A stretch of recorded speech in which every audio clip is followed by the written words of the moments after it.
Bonjour, je m'appelle Wang.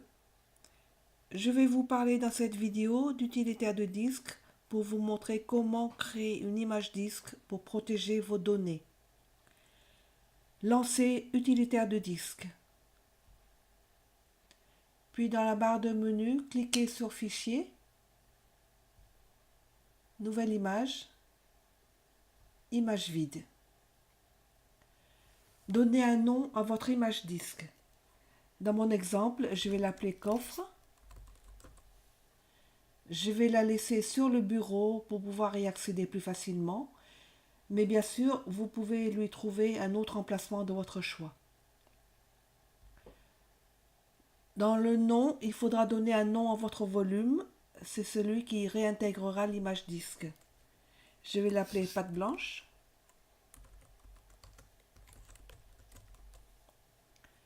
Pour la taille, il faudra trouver une taille suffisamment grande pour pouvoir contenir tous vos documents. Dans cet exemple, je vais mettre 20 gigas. Pour le format,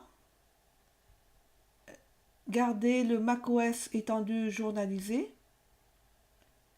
Pour le chiffrement, vous avez le choix entre l'AES 128 qui est suffisant pour l'utilisateur lambda ou alors l'AES 256 qui est recommandé si vous avez des documents hautement sensibles car ce chiffrement n'a pas encore été cassé. Il faudra ensuite définir un mot de passe suffisamment solide, mais surtout ne pas l'oublier car sinon tout le contenu de votre image disque sera perdu car inaccessible.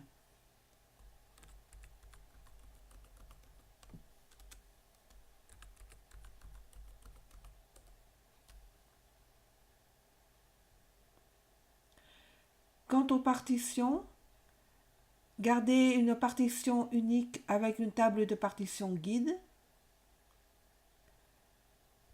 Pour le format d'image, je vous conseille de choisir l'image disque Sparse Bundle car ce format prend très peu de place, mais surtout il grossit selon vos besoins dans la limite de la taille maximale fixée qui est dans mon exemple de 20 gigas.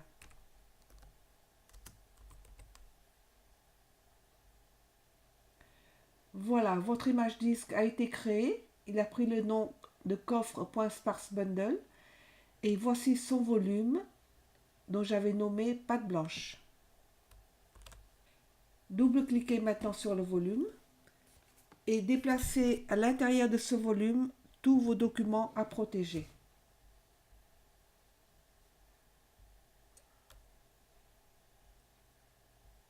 Fermez la fenêtre, puis éjectez le volume.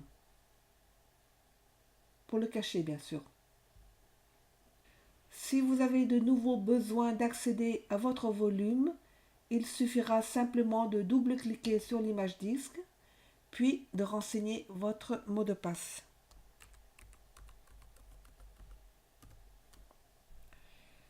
Ne cochez surtout pas mémoriser le mot de passe dans le trousseau, car sinon, l'image disque souffrira d'un simple clic et toutes vos données protégées ne seront plus à l'abri des regards indiscrets. Si vous êtes le seul utilisateur de votre Mac, cela n'aura pas vraiment beaucoup d'importance. Mais si par contre vous partagez votre Mac à plusieurs, en entreprise ou en famille, évitez d'enregistrer ce mot de passe dans le trousseau. Voici le volume. Il faudra ensuite l'éjecter de nouveau.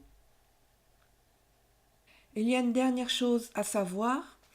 Si vous déplacez votre image disque vers la corbeille pour la démonter, c'est-à-dire pour la rendre invisible, cette action la supprimera totalement. Et si en plus dans la foulée, vous videz votre corbeille sans vérifier son contenu, tout le contenu de l'image disque sera alors perdu. Vous pouvez par contre déplacer votre image disque vers un autre emplacement de votre choix sur votre disque dur. mais surtout mémorisez cet emplacement. Voilà, ce tuto est maintenant terminé. J'espère que cela vous aura plu. Si c'est le cas, merci de mettre un like et de vous abonner à ma chaîne. Retrouvez-moi également sur mon blog, je vous mettrai le lien juste en dessous de cette vidéo. Merci.